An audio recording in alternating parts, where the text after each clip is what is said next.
ये बला टल जाएगी मुकेश, ये बला जल्दी टल जाएगी। कितनी जल्दी रामनाथ जी? बहुत जल्दी। एक अरसे से पूरा समय ही चल रहा है, ये दशा कब तक चलेगी?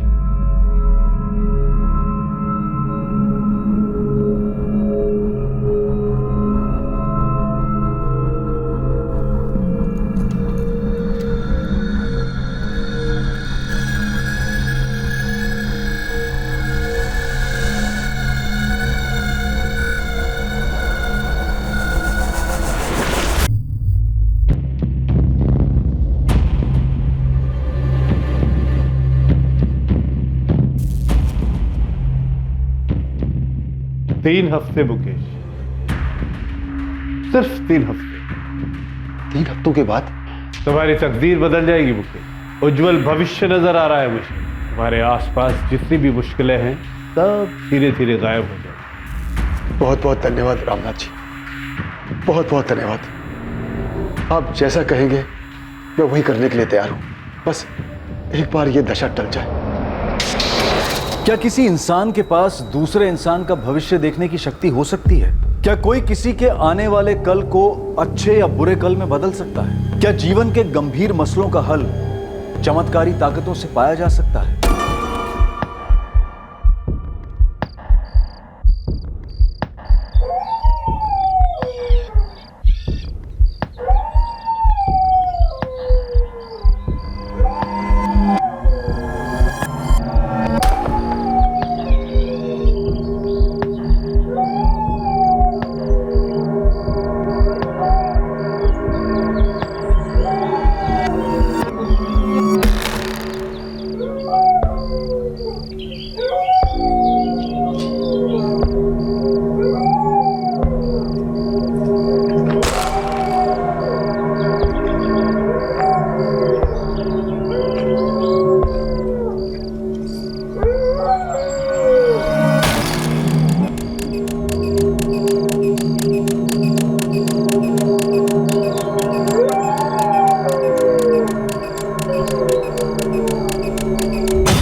फोन भी नहीं उठा रहे रामनाथ जी।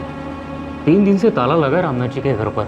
ऐसे कहीं जाती थी तो गायत्री भाभी हमेशा मुझे बताती थी। इस बार किसी को नहीं बताया। दूध वाला भी पूछ रहा था कब आ रहे हैं ये लोग। वो रामनाथ जी के चेले, वो लक्ष्मण और धीरज, वो भी आकर लौट गए। सरला, 2-3 दिन पहले रात को जो हो रहा था वो अजीब था। क्या हो रहा था?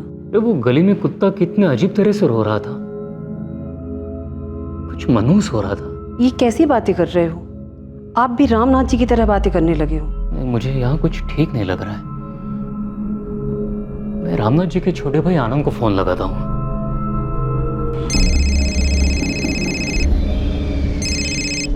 नहीं रोहित, रामनाथ भैया ने मुझे कुछ नहीं बताया। हुआ क्या? नहीं, बस वो फोन नहीं उठा रहे हैं और 3 दिन से घर पर ताला है। 3 दिन से ताला लगा हुआ घर पे? हाँ आनंद, मैंने आखिरी बार उन्हें 16 जुलाई को देखा था, उसके बाद कोई भी नहीं दिखा।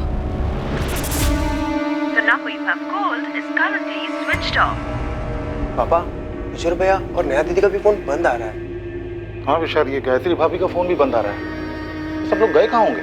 ऐसे सभी लोग फोन बंद करके कहीं जाएंगे क्या? कुछ तो गड़बड़ है। आप तुरंत माजोली के लिए निकल जाइए। देख कर आइए ना कि माजरा क्या है।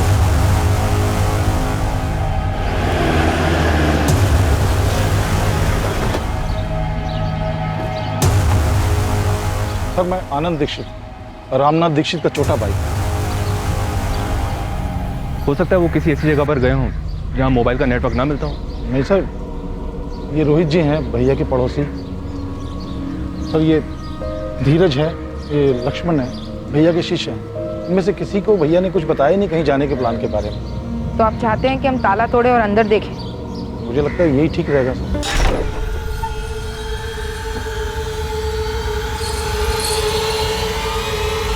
सर रुकिए, खून।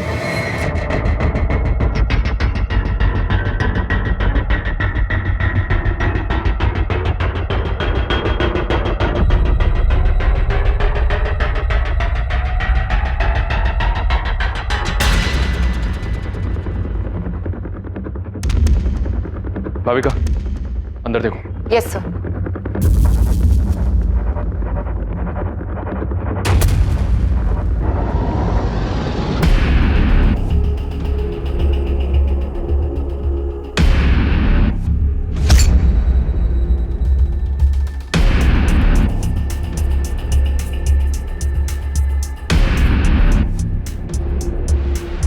यहाँ कुछ हुआ है सर? कोई है अंदर क्या? नहीं आना, अंदर कोई नहीं।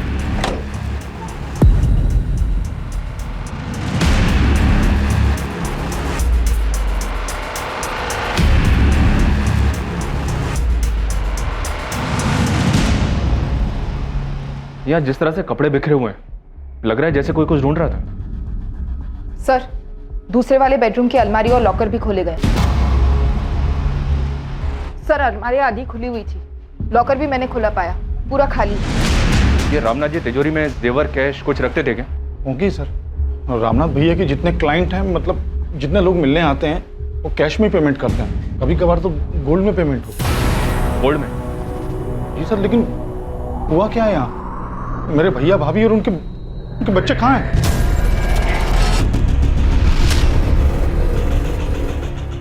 तोमर, फॉरेंसिक टीम को तुरंत आने को कहो। यहाँ कुछ तो हुआ है। सर, घर के पीछे वाले आंगन में आइए, कुछ हुआ है वहां।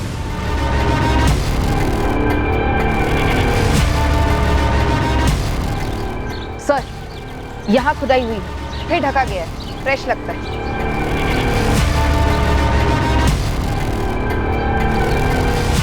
मुझे आइडिया नहीं सर। मैं यहाँ भैया के यहाँ काफी अरसे बाद आया। और ये जमीन कुछ ज्यादा ही खोदी गई है सर। सर, घर के अंदर खून के धब्बे तो हैं, लेकिन कोई लाशें नहीं। हो सकता है यहाँ। अब जो जमीन के अंदर से सामने आने वाला था, उससे सिर्फ मझौली गांव नहीं बल्कि पूरे राज्य के लोगों के पैरों तले जमीन खिसकने वाली थी। और रामनाथ दीक्षित के घर हुआ यह रहस्यमय कांड पुलिस के लिए काफी पेचीदा साबित होने जा रहा था।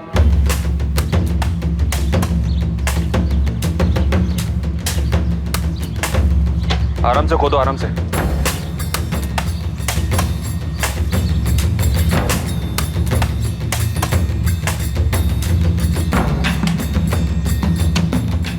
सर, अभी तक तो हमारे हाथ कुछ नहीं लगा है। लेकिन सर, यहाँ जरूर कुछ मिलेगा।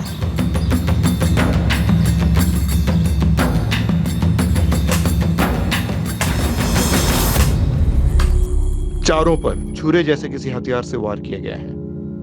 सबकी जगुलर वेन काटी गई है। ये गले की ये नस। हमला एकदम अचानक किया गया होगा, क्योंकि पड़ोसियों ने किसी भी तरह की कोई आवाज नहीं सुनी। हमने तो कोई चीखने चिल्लाने की आवाज नहीं सुनी सर। 17 तारीख की सुबह से ये लोग दिखे ही नहीं, तब से ताले लगा है घर पे। लक्ष्मण, धीरज, क्या लगता है तुम्हें? रामनाथ जी के पास 16 की रात को कौन आया होगा जो ऐसा कर गया? पता नहीं साहब। 16 की शाम को गुरुजी के साथ बैठक हुई, उसके बाद मैं अपने घर चला गया। मैं भी साहब, मैं और लक्ष्मण साथ ही निकले थे।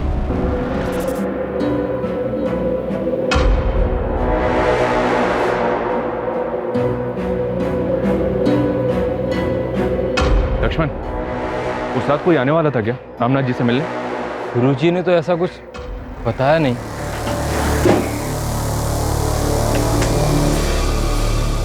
सर, ये 4 फोन्स ड्रॉअर में से मिले।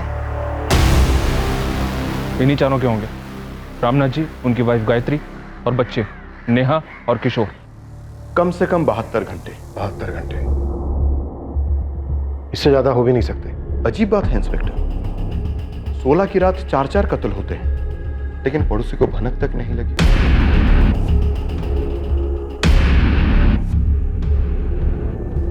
उस रात को कोई कुत्ता बड़ी डरावनी तरीके से रो रहा था। बस मुझे इतना ही याद है सर। कुत्ता रो रहा था? हाँ, मैं उठ गया था, बहुत ही मनोज सा लग रहा था, घबराहट सी होने लगी थी सर। फिर मैं थोड़ी देर में फिर से सो गया था। आनंद जी, आपके भाई काला जादू वगैरह करते थे? नहीं, भविष्यवाणी करते थे, लोगों की मुश्किलें हल करते थे।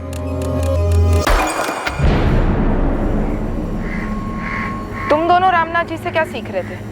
ज्योतिष विद्या मैडम, लोगों का भविष्य देखकर उपाय बताना। आनंद जी, आपके भाई की किसके साथ ऐसी जानी दुश्मनी थी जिसने परिवार सहित उनका कत्ल कर दिया?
चारों फोन्स पासवर्ड प्रोटेक्टेड है। ट्रैक करने के लिए जबलपुर भेज रही हूँ। गुड। और फॉरेंसिक ऑफिसर को बोलना जितना ज्यादा जल्दी हो सके उतना जल्दी। घर से कुछ पता चला क्या क्या चुराया गया? रामनाथ जी के भाई आनंद को एग्जैक्टली तो नहीं पता, लेकिन उनका इतना कहना है कि लॉकर में काफी कैश और ज्वेलरी रही होगी।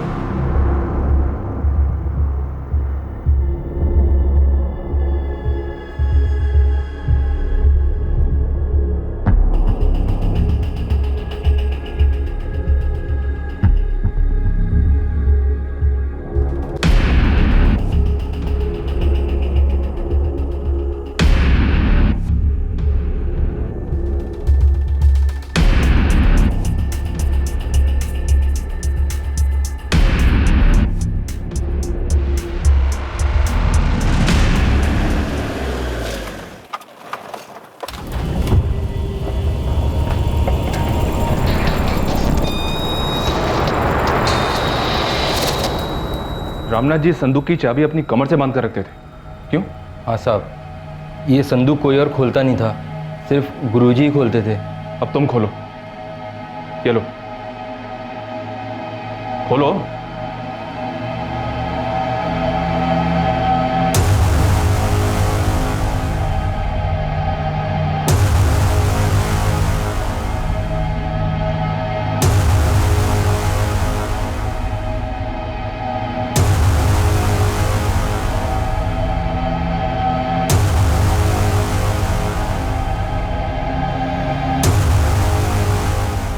जिसने भी ये मर्डर किए वो अलमारी से शायद कैश और ज्वेलरी दोनों ले गया, फिर उसने संदूक क्यों नहीं खोला होगा? हमें कैसे पता होगा साहब? ये संदूक के अंदर क्या चीजें हैं? साहब ये गुरुजी की चीजें हैं, हमारे लिए तो संदूक को छूना भी मना था। ये उनके तंत्र मंत्र का सामान है क्या? साहब हमें सच में नहीं पता।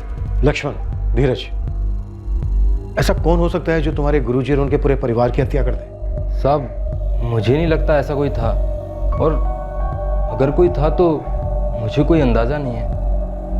साहब मुझे भी नहीं पता, गुरुजी और उनके परिवार को कोई क्यों मारेगा? वो तो बहुत भले आदमी थे, उन्होंने तो कभी किसी का बुरा भी नहीं किया। तुम दोनों का इस घर में बराबर आना जाना था। अब तुम दोनों हमें ये बताओ, ऐसा और कौन है जो हमारी मदद कर सकता है? वो गोपाल से आपने बात की? गोपाल जोशी। गोपाल रामनाथ दीक्षित के शिष्य हो तुम?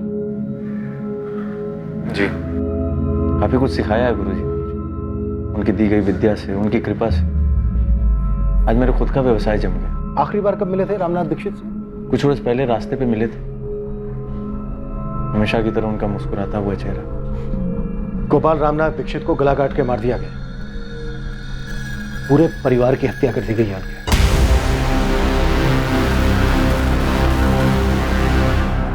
सर देर रात हुआ होगा। वो पड़ोसी रोहित कह रहा था कि उस रात को एक कुत्ता बहुत अजीब तरह से रो रहा था और काफी देर तक रो रहा था। इस तरह कुत्ते के रोने को अपशगुन माना जाता है और रामनाथ तांत्रिक विद्याएं करता था। मनचंदा, ये खून के धब्बों के बीच की जो दूरी है ना, इन मर्डर्स की कहानी बयां कर रही है। कत्ल एक के बाद एक हुए। सिर्फ इतना ही नहीं, रामनाथ दीक्षित की पत्नी गायत्री और उनकी बेटी नेहा के साथ बलात्कार भी किया गया। ये बलात्कार कत्ल के बाद हुआ है inspector. Doctor, you mean necrophilia? Yes, necrophilia, लाशों के साथ संभोग की विकृति। पर मुझे समझ में नहीं आ रहा कौन कर सकता है। रामनाथ जी जैसे भले इंसान, उनका भला परिवार, और ये हमला सिर्फ चोरी के इरादे से किया गया है? ऐसा बिल्कुल नहीं। 4 मर्डर करना, घर लूटना, फिर चारों लाशों को यहाँ घर के पीछे के आंगन में दफनाना, ये मर्डर्स लूट और चोरी की वजह से किए गए नहीं लगते। क्योंकि अगर ऐसा होता तो लाशों को दफनाता क्यों? Right sir. डाका डालने वाले अक्सर मर्डर्स करते हैं, सेक्सुअल असॉल्ट भी करते हैं। कपड़े खोदने के लिए कोई इतनी मेहनत करेगा? वक्त जाया करेगा?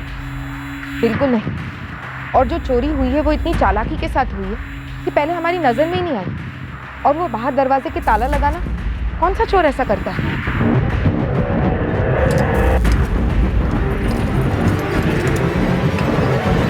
ये कोई निजी मसला है।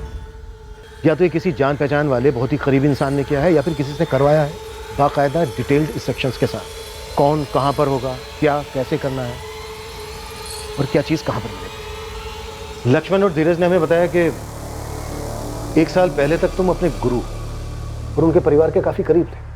सर करीब था क्योंकि गुरु थे मेरे। जैसा कि मैंने आपको बताया कि आज मैं जो कुछ भी अपने पैरों पे खड़ा हूं तो सिर्फ गुरु जी की वजह से। कौन हो सकता है वो जो इतनी नफरत करता था उनसे? बोलो गोपाल।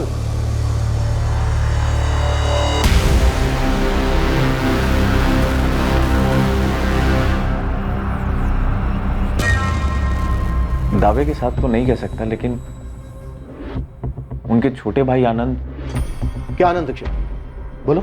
गुरुजी और उनके छोटे भाई आनंद के बीच में प्रॉपर्टी को लेकर कुछ विवाद चल रहा था। दामोह में उनका पुश्तैनी घर है। पापा, बहुत टेंशन में लग रहे हैं आप। एक बात खाई जा रही है बेटा, गायत्री भाभी और यहाँ के साथ जो किया बहुत घिनौनी हरकत है। ऐसा कैसे कर सकते हैं?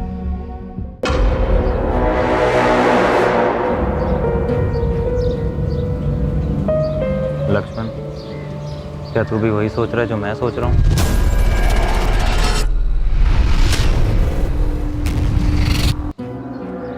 चू भी मत करना धीरज, चुपचाप बैठे रहो। क्यों? तुझे नहीं लगता हमें सब कुछ सच सच बता देना चाहिए? सच बताने जाएंगे तो हमारी जान पर आएगी। तुझे इतना तो समझ आ रहा है ना कि पुलिस को हम पे शक है। बिल्कुल समझ रहा हूँ मेरे भाई, इसीलिए बोल रहा हूँ, मुंह बंद रखना है हमें, एकदम बंद। इन 4 भयंकर हत्याओं के रहस्य की एक चाबी थी। ये चाबी वो एक बात थी जिसके बारे में रामनाथ दीक्षित के शिष्यों लक्ष्मण और धीरज ने चुप्पी साधने का फैसला कर लिया था। ये कोई साधारण चोरी के दौरान हुआ हत्या का मामला तो बिल्कुल ही नहीं था। अब सवाल यह था कि नौजवान कब तक खामोश रह पाते और इस केस का सच कब तक छुपा रहता।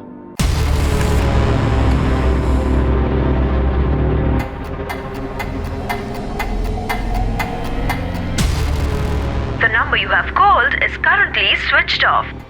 गिरी, ये नंबर 44579124 फोन कंपनी से पता करो किसका है, अर्जेंट। जी मैडम।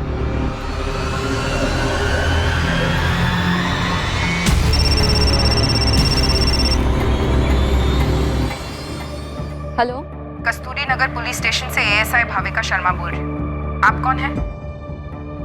जी, मैं श्रेया गोयल बोल रही हूँ। तुम्हारी और किशोर दीक्षित की काफी बात होती थी फोन पर। जी हाँ, हम दोस्त थे। तो तुम्हें तो पता ही होगा किशोर दीक्षित का मर्डर हो गया है। जी हाँ, जानती हूँ।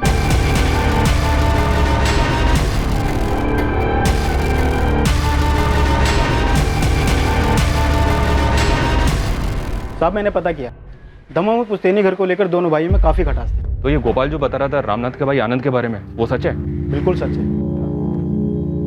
एक मिनट गोपाल, रहने दो इसे। ये मेरा छोटा भाई ये चाहता है कि वो दमोह वाला घर पे पूरा इसके नाम कर। 15 लाख देने थे, 8 दे चुका है, 7 बाकी। मैं इससे कह रहा हूं कि भाई वो 7 लाख दे दो तो मैं कागजात पे साइन कर देता हूं। मैं गलत कर रहा हूं? बिल्कुल गलत नहीं कह रहे हैं आप। अगर आपकी जगह पे आनंद जी होते तो क्या वो साइन करते? अपना काम करो गोपाल। और भैया घर के मामले में बाहर वालों को क्यों ला रहे हैं आप? 7 लाख देने दे दूंगा मैं, कहीं भागा जा रहा हूँ क्या? अरे तो मैं भी कहां भागा जा रहा हूं आनंद। देखो भाई, हिसाब साफ होना चाहिए, आसानी रहेगी सबके लिए। अब रामनाथ तो रहा नहीं और ना उसका परिवार, तो सारी जमीन अब सिर्फ आनंद दीक्षित की। हाँ मैम, मुझे किशोर के लिए डर था और पहले से ही था। क्यों? उसके पापा कॉर्पोरेटर हैं। किसके पापा? सूरज के पापा। और सूरज ने किशोर को धमकी दी थी। श्रेया, तुम पहले मेरी गर्लफ्रेंड थी। सिर्फ दोस्त है सूरज, पर मैं किशोर को लाइक करती हूँ और वो मुझे। तो तू पीछे रह साले। और तू जो भी है, ये दुनिया ना तेरे बाप की जागीर नहीं है। साले है, दुनिया मेरे बाप की ही जागीर है। अबे कॉर्पोरेटर है तो क्या हुआ बे? भगवान तो नहीं है? अबे तू देखेगा क्या ताकत है मेरे बाप की। तेरी तो पूरी फैमिली देखेगी। अबे मझौलिया कभी, और वहां आके ना पूछ कि रामनाथ दीक्षित की क्या ताकत है। एक मंत्र पढ़ेगे ना, तुम सबकी बैंड बज जाएगी। चल फिर देखते हैं ना, मंत्री की पावर जीतती है या फिर मंत्री की पावर।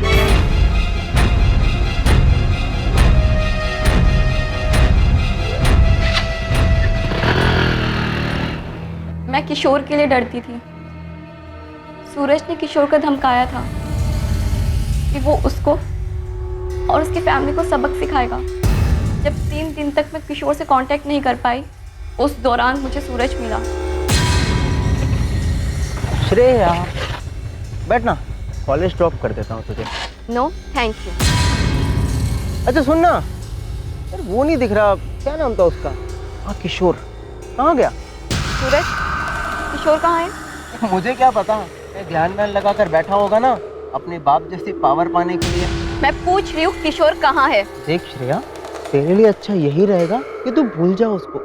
तू मेरी है, लौट आ मेरे पास, तुझे वापस आना ही होगा। तुम्हें लगता है सूरज का कोई हाथ है इस हत्याकांड में? वो बहुत पावरफुल लोग हैं, उनके कनेक्शंस ऊपर तक हैं। वो कुछ भी कर सकते हैं या करवा सकते हैं मैम।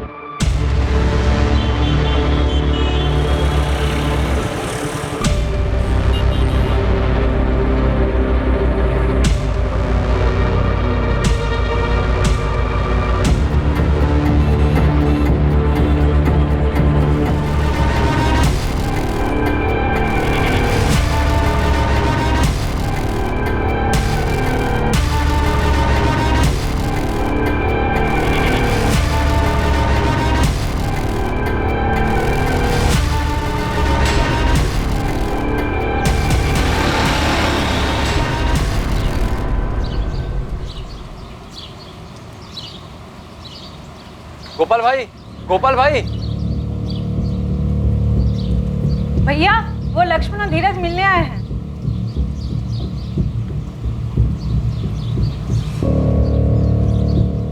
गोपाल भाई, एक बात थी जो हमने आपको नहीं बताई।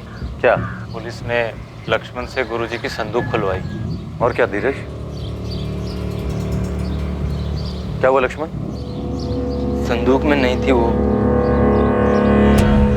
हमें पता है आनंद, तुम्हारी अपने भाई रामनाथ दीक्षित के साथ अनबन चल रही थी पुश्तैनी घर को लेकर। इस वक्त हमारे पास कोई सबूत नहीं है जो तुम्हें इस जुर्म से जोड़े। अब तुम्हें बताओ, तुम अपना जुर्म खुद कबूल करोगे या फिर हम हमारे तरीके से कबूल करवाएं?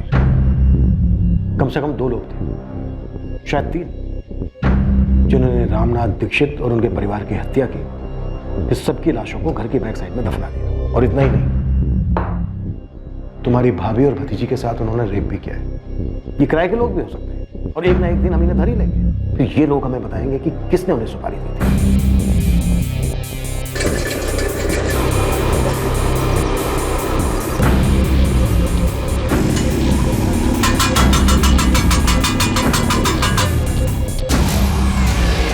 उस गोपाल ने चुगली की। हम तुम तक पहुंच गए आनंद, अब ये मैटर नहीं करता है कि रास्ता हमें किसने दिखाया। मुझ तक तो पहुंचना ही था सर। मेरे और भैया के बीच में पुश्तैनी मकान को लेकर इतना बड़ा मसला चल रहा था, सबको मालूम था। तुम्हारी दुश्मनी जाहिर थी, इसका मतलब ये नहीं है कि तुम शक के दायरे के बाहर। दुश्मनी नहीं थी सर, वो सिर्फ एक मकान का मसला था, और उस मसले के लिए इतना भयंकर कांड करवाऊंगा मैं? अपने भाई की हत्या करवाऊंगा? अपनी भाभी और भतीजी के साथ इतनी? सर मैं मानता हूं कि मुझे वो मकान चाहिए था, लेकिन ऐसे बिल्कुल नहीं, बिल्कुल भी नहीं। सर मैं साधारण सा व्यापारी हूं, इतना गंदा नहीं सोच सकता। मेरे भैया और भाभी को, बच्चों को, सबको मार डाला गया, उसके पीछे कोई और कारण है। और क्या है ये कारण? सर मेरे भैया बहुत कम उम्र से इस सब में शामिल थे। उनके पास दैवी शक्तियां थी, उनको लोगों की समस्याओं के बारे में पहले ही मालूम पड़ जाता था, और लोगों की समस्याओं को दूर करने की शक्तियां थी उनके पास। हमारे पास भी शक्ति है मुजरिम तक पहुंचने की, फिर चाहे मुजरिम ने कितनी भी चालाकी की। तो लगाइए ना शक्तियां, क्योंकि आपका मुजरिम मैं नहीं हूं। रामनाथ दीक्षित मेरे सगे भाई थे।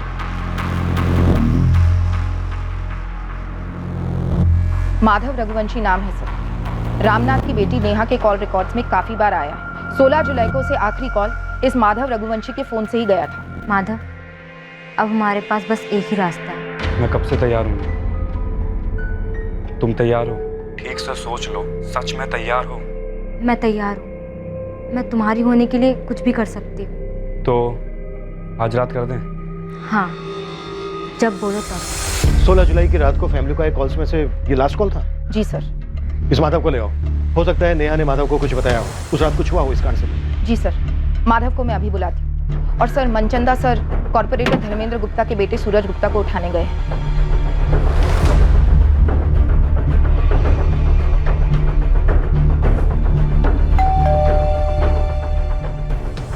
इंस्पेक्टर, तुम मेरे ही घर में घुसकर मुझसे ये पूछ रहे हो कि मेरे बेटे ने यह कांड किया है, और इस कांड को अंजाम तक पहुंचाने में मैंने इसकी मदद की है, वो भी उस किशोर के साथ हुए पिद्दू से झगड़े के लिए। मैं एग्जैक्टली यही पूछ रहा हूँ। आप कोऑपरेट करेंगे तो सबके लिए अच्छा होगा। काफी बहादुर हो सब इंस्पेक्टर कुशल मनचंदा। उस श्रेया ने कान भरे हैं ना आपके, लेकिन उसने ये तो नहीं बताया होगा कि उसके किशोर ने क्या धमकी दी थी मुझे। किशोर और उसके परिवार वाले मारे गए, हत्या उनकी हुई है। वो आप लोग निकलवाते हैं ना फोन रिकॉर्ड वगैरह, पहले वो निकलवाइए। जब हमारे खिलाफ सबूत इकट्ठा हो जाए तब आप यहाँ पे रहिए। और हाँ, ये बेवकूफ़ी को ना बहादुरी ना समझिए, महंगी पड़ेगी।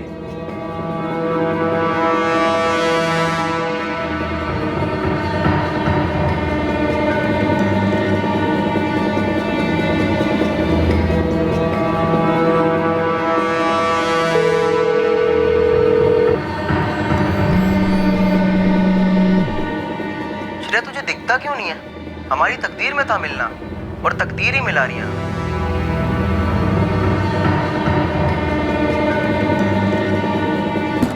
माधव, माधव, दरवाजा खोलो बेटा।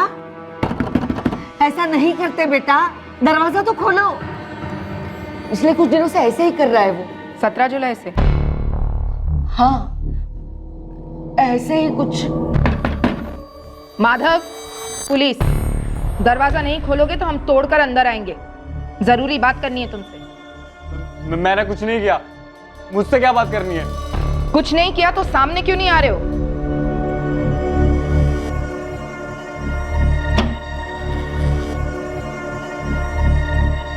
सोलह जुलाई की शाम को उस घर में आखिरी कॉल तुम्हारा था, नेहा दीक्षित को।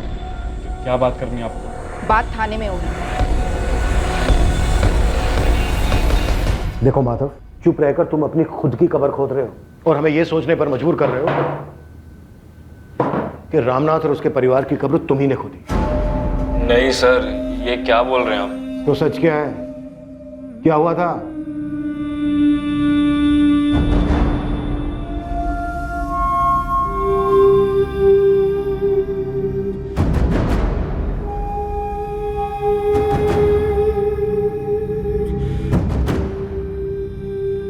सर, नेहा और मैंने उस साथ भागने का प्लान बनाया था।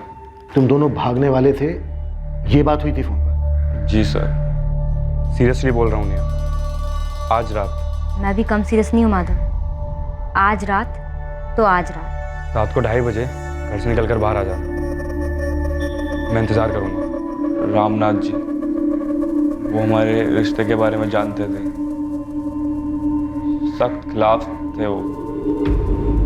सारी दुनिया का भविष्य देखता हूँ, तो क्या खुद की बेटी का भविष्य नहीं देखूंगा? इस माधव के साथ तुम्हारा आगे कुछ भी नहीं है बेटा। लेकिन बाबा, हम 11वीं क्लास से एक साथ। अब आगे नहीं होगा बेटा। तुम आज ही माधव के साथ सारे रिश्ते तोड़ दो। शुरू में कठिनाई होगी, पर बाद में सब ठीक हो जाए। और मेरा विश्वास करो बेटा, अच्छा समय आएगा, बहुत अच्छा समय आएगा। हम दोनों कॉलेज टाइम से भागने का प्लान बना रहे थे। उस रात हम दोनों ही जोश में थे। मैं थोड़ी देर पहले उसके घर के बाहर इंतजार कर रहा था, लेकिन सर वो आई ही नहीं। फिर मैंने सोचा कि घर के अंदर जाऊं। घर पे ताला देखकर मैं शॉक रह गया। एक अजीब सा डर भी लग रहा था कि शायद उन्होंने बाहर आते हुए उसे पकड़ लिया और कहीं ले गए उसे छुपा दिया। सर नेहा का फोन ऑफ जा रहा था सर, और डर के मारे मेरी जान भी जा रही थी। और फिर मैंने सुना कि क्या हुआ था वहां। मैंने नेहा को खो दिया सर। मैं प्यार करता था उससे, शादी करने वाले थे हम।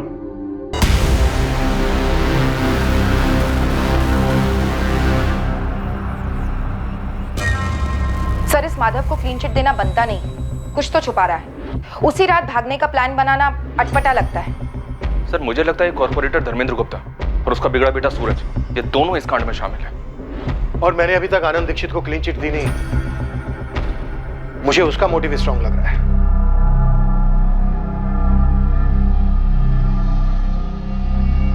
पूछना तो नहीं चाहिए, फिर भी पूछ रही हूँ। क्या यह घर अब पूरा आपके नाम पे हो जाएगा ना? पूछना नहीं चाहिए था पर, और सोचना भी नहीं चाहिए था। अब सोच लिया और पूछ लिया तो एक बात ध्यान से सुनो, या मोहल्ले की औरतों के साथ गपशप में इस बात का जिक्र गलती से भी नहीं आना चाहिए। दुनिया भर के लोगों को आने वाले खतरे की चेतावनी देते रहे भैया, और अपने ऊपर टूटने वाले खतरे को भांप नहीं पाए। क्या पुलिस को संदूक में से यंत्र मिला?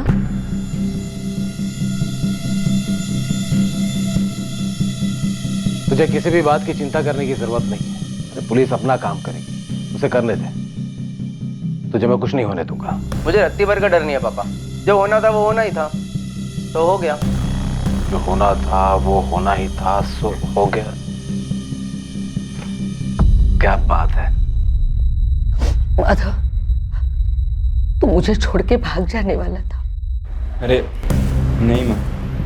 लेकिन तू तो कह रहा था कि उस रात तू नेहा के साथ भागने वाला था। क्या बात है बेटा, तू कुछ छुपा रहा है मुझसे? बताओ ना मुझे, माँ हूं मैं तेरी, सच बता। तू जो कह रहा था वो सच नहीं है ना?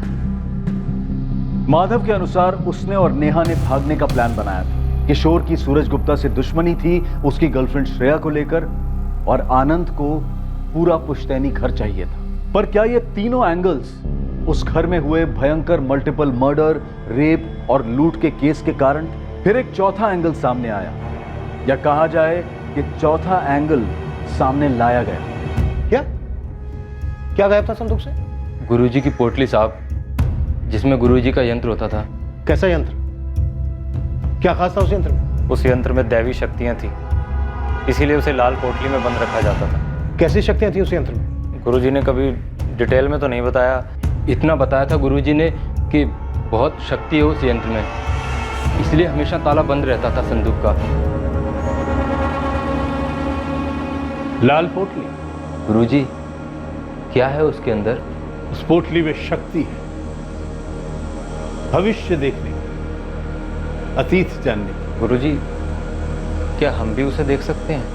नहीं, मेरे अलावा कोई नहीं।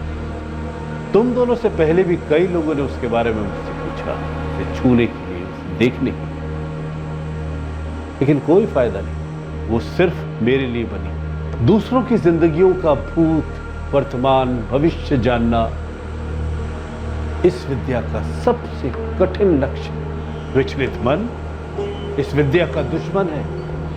तुम दोनों का मन भी आज विचलित है, ये जानने के लिए कि इस पोटली में क्या है। जब आपने संदूक खुलवाई तो उसके अंदर वो लाल पोटली नहीं थी साहब।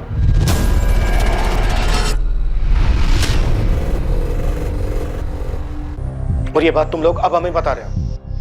साहब हम डर गए थे, हमें लगा कोई है जो इस यंत्र की ताकत को जानता है, उसी ने उसे चुराया है और अब गुरुजी की शक्तियाँ उसके अंदर भी आ गई हैं। और हमने मुंह खोला तो वो हमें कुछ कर सकता है।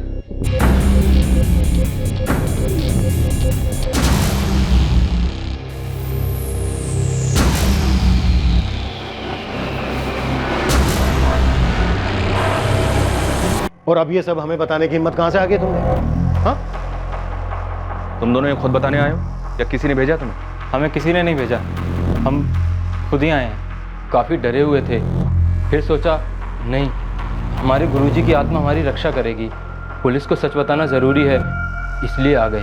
और साहब, जो आदमी ऐसा कर सकता है वो एक तांत्रिक ही होना चाहिए, और वो साहब हम दोनों को लगता है कि वो क्या, वो कौन तांत्रिक हो सकता है? वो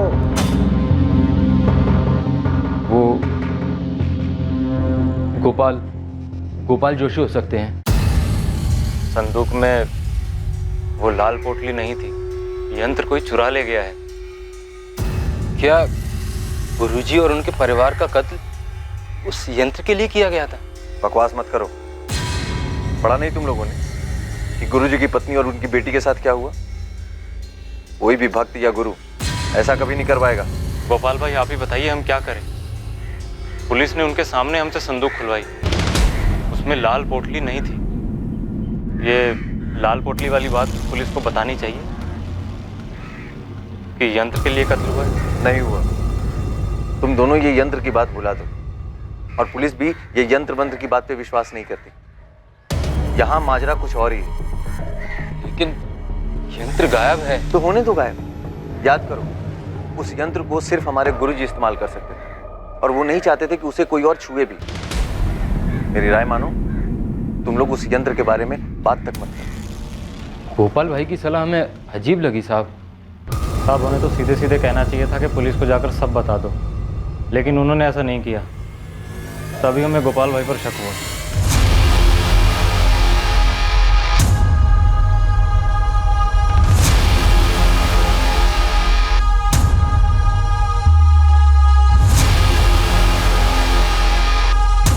यंत्र? क्या बकवास है सर?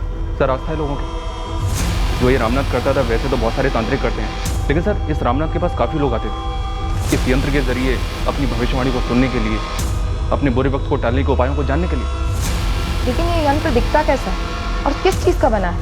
ये धीरज और लक्ष्मण का अचानक हमारे पास आकर इस यंत्र के बारे में बताना, अगर ये जेन्युइन टिप नहीं है तो फिर ये क्या है और क्यों है? संदिग्धों की सूची में अब एक नया नाम जुड़ा। क्या इस नए संदिग्ध गोपाल का सामने आना दरअसल पुलिस को गुमराह करने की एक चाल थी, ताकि वो लोग जो पहले से पुलिस के रडार में हैं वो बच निकले? रहस्यमय यंत्र वाली लाल पोटली के गायब होने की बात पुलिस के सामने आने से इस मर्डर मिस्ट्री को एक नया एंगल मिल गया। क्या इस नए एंगल में कोई सच्चाई थी, या फिर यह सिर्फ इन्वेस्टिगेशन को गुमराह करने के लिए एक शातिर पैंतरा था, ताकि असली गुनहगार से पुलिस का ध्यान हट जाए?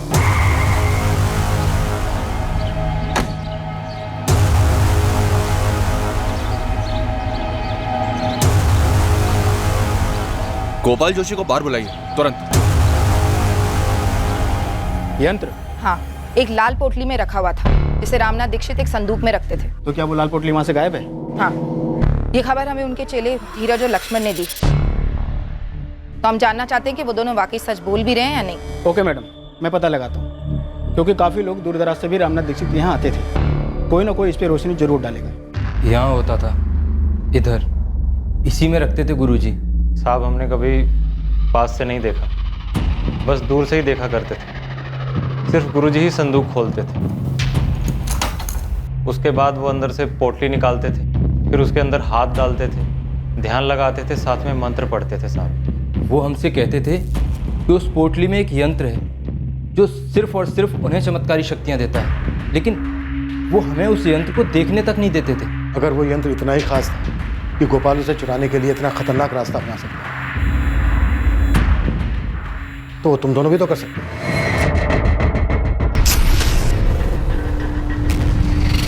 हम शिष्य थे गुरुजी के। तो गोपाल भी था। साहब वो यंत्र हमारे किसी काम का ना होता। अभी तो हमने विद्या पूरी सीखी भी नहीं थी, अभी तो पूरा ज्ञान आना बाकी था साहब। और साहब उस यंत्र के लिए ज्योतिष विद्या का पूरा ज्ञान होना ज़रूरी होता है। सर, मैं अपने गुरुजी और उनके परिवार के साथ ऐसा करने के बारे में सपने में भी नहीं सोच सकता। आप मुझे नाम बताइए उसका, जिसने मेरा नाम घसीटकर इतनी घिनौनी हरकत का इल्ज़ाम मेरे सर डालने का प्रयास किया। गोपाल तू तो तांत्रिक है ना, तू खुद पता नहीं कर सकता क्या अपनी शक्तियों के साथ? वैसे अब तो भीड़ बढ़ गई होगी ना तेरे पास, वो लाल पोटली मिलने के बाद। भीड़ बढ़ गई होगी? लाल पोटली? कौन सी लाल पोटली सर, क्या बात कर रहे हैं आप? हमारे पास इस बात के पक्के सबूत हैं कि तुम उस यंत्र के पीछे पड़े थे गोपाल। ये क्या बात कर रहे हैं सर? मतलब मैं क्या करता हूँ उसका? और मुझे तो पता भी नहीं कि आप जिस यंत्र की बात कर रहे हैं वो दिखता कैसा है। लाल पोटली तो देखी होगी जिसमें हाथ डाल के रामनाथ ध्यान लगाता था। मैं स्वीकार करता हूँ कि मैंने वो पोटली देखी थी जब मैं गुरुजी के यहाँ शिष्य हुआ करता था, लेकिन गुरुजी ने स्पष्ट रूप से मुझे बताया था कि ये यंत्र सिर्फ उनके उपयोग के लिए। जंगल में कड़ी तपस्या करने के बाद उन्हें ये यंत्र प्राप्त हुआ था। सर, मुझ पे उंगली उठाने वाले वो लक्ष्मण और धीरज हैं, मैं बता सकता हूँ, पर मेरी बात भी तो सुनिए कि मुझ पर ये झूठा आरोप वो किसी और के कहने पे लगा रहे हैं। तुमने उनके सलाह दी थी ना कि संदूक में वो लाल पोटली नहीं है, ये बात वो हमसे ना बताए। झूठ, बिल्कुल झूठ। मैंने तो उनको बिल्कुल इसके विपरीत सलाह दी थी। तुम दोनों को तब के तब बता देना चाहिए था पुलिस को कि संदूक से लाल पोटली गायब है। तुम लोगों ने बताया क्यों नहीं अभी तक? गोपाल भाई, हमें लगा ही नहीं कि गुरुजी और उनके परिवार का कत्ल उस यंत्र की वजह से हो सकता है। अरे उससे तुम्हें क्या लक्ष्मण, तुम्हारा काम पुलिस की सहायता करना है। जाओ जाकर के पुलिस को सब कुछ बताओ, जाओ। सर, सीधी सी बात है, इन दोनों लड़कों को आनंद दीक्षित ने भेजा था आपके पास।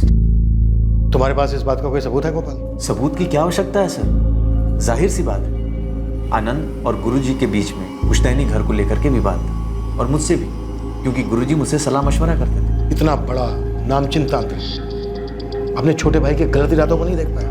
यही तो दुर्भाग्य है सर, अपनी शक्तियों से पूरी दुनिया की मदद करने, अपने खुद के पीठ पे छुरा भोगने वाले अपने भाई को नहीं पहचानता। अगर वो यंत्र गायब है तो वो आनंद के पास ही। क्या पुलिस को संदूक में से यंत्र मिला? आनंद को भी उस यंत्र के ताकत के बारे में जानकारी थी। अब 2 और 2 की कड़ी जोड़कर देखिए। आनंद ने पहले उन 2 पाखंडी शिष्यों से ये कांड कराया, उसके बाद यंत्र को हासिल किया, उसके बाद उन दोनों को मेरे पास भेजा गायब यंत्र की जानकारी देने के लिए, और फिर मुझ पर इल्जाम लगाया। तभी मैं सोचूं कि ये दोनों मुझसे ऐसे मिलने क्यों आए।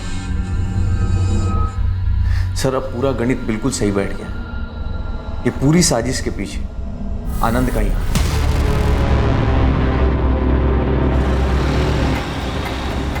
मैडम, ये सूरज गुप्ता काफी डिंगे मार रहा है। ठीक से बताओ गुड्डी, क्या मतलब है तुम्हारा? कैसी डींगे? किशोर दीक्षित और उसके परिवार के ऐसी दर्दनाक मौत पर डिंगे। देखो यार, वो कहते हैं ना कि जैसी करनी वैसी भरनी। अब तुम जानते हो श्रेया तो मेरी गर्लफ्रेंड थी, लेकिन किशोर गलत था। मैंने उसको बोला था कि पीछे हट जा, नहीं हटा, और साले ने मुझ पर हाथ उठाया। हुआ क्या, इस दुनिया से ही हट गया। हिसाब किताब एकदम बराबर हो गया। गुरदीप, तुम्हें लगता है सूरज और उसके कॉर्पोरेटर बाप ने मिलकर ही हिसाब किताब पूरा किया होगा? मैडम, कॉर्पोरेटर धर्मेंद्र गुप्ता या फिर उसका बेटा सूरज गुप्ता खुद ये कांड करते ना तो शेख चिल्ली वाला मामला होता, मतलब खुद के ही पैर काट डालते। तो इन दोनों ने नहीं किया? मेरे हिसाब से तो बिल्कुल भी नहीं। हाँ, सुपारी वाला मामला हो सकता है। उस पर कोई खबर? यहाँ मझौली में तो कोई नहीं हो सकता। जबलपुर तक की सुपारी मार्केट छान मारी, अभी तक किसी गिरोह का नाम नहीं आया।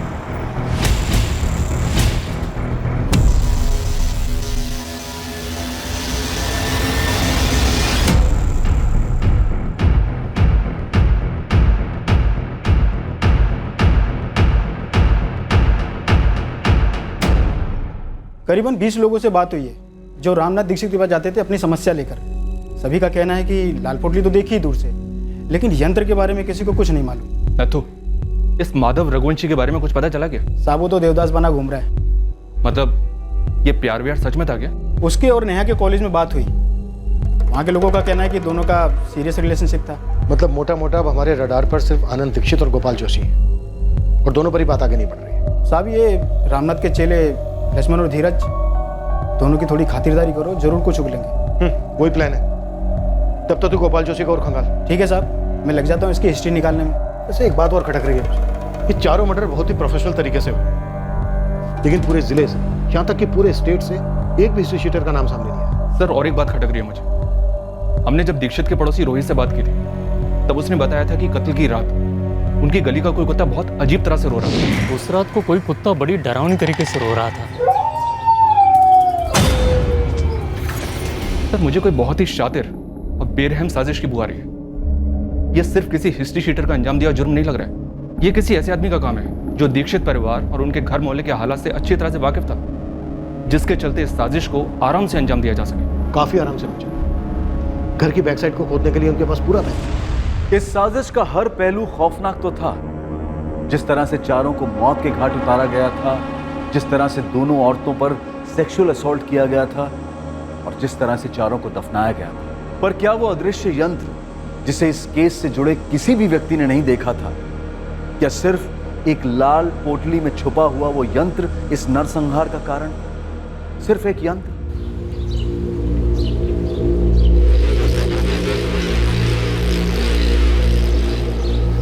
देखिए, लक्ष्मण और धीरज खुद से मुझ पे उंगली नहीं उठाते। कोई है जो उनके कंधे से मुझ पे निशाना साध रहा है। एक बार आप पता तो कीजिए। जी ठीक ठीक।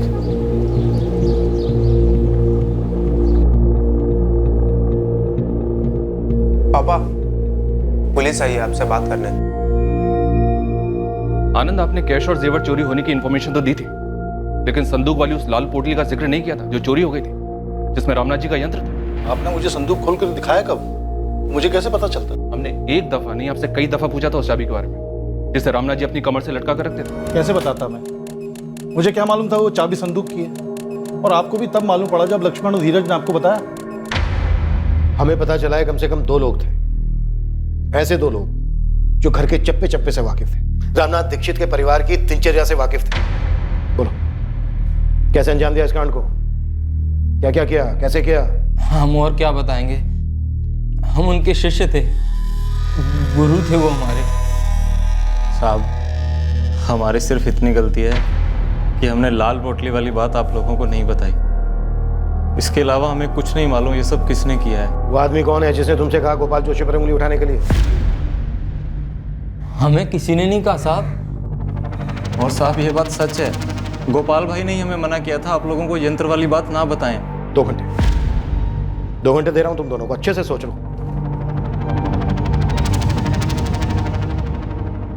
क्या सर, कुछ भी बोल रहे हैं आप? मैं समझ रहा हूं आपका गेम। आप तुक्का लगा रहे हैं मुझसे कुछ भी बुलवाने के लिए। कोई तुक्का नहीं लगा रहे।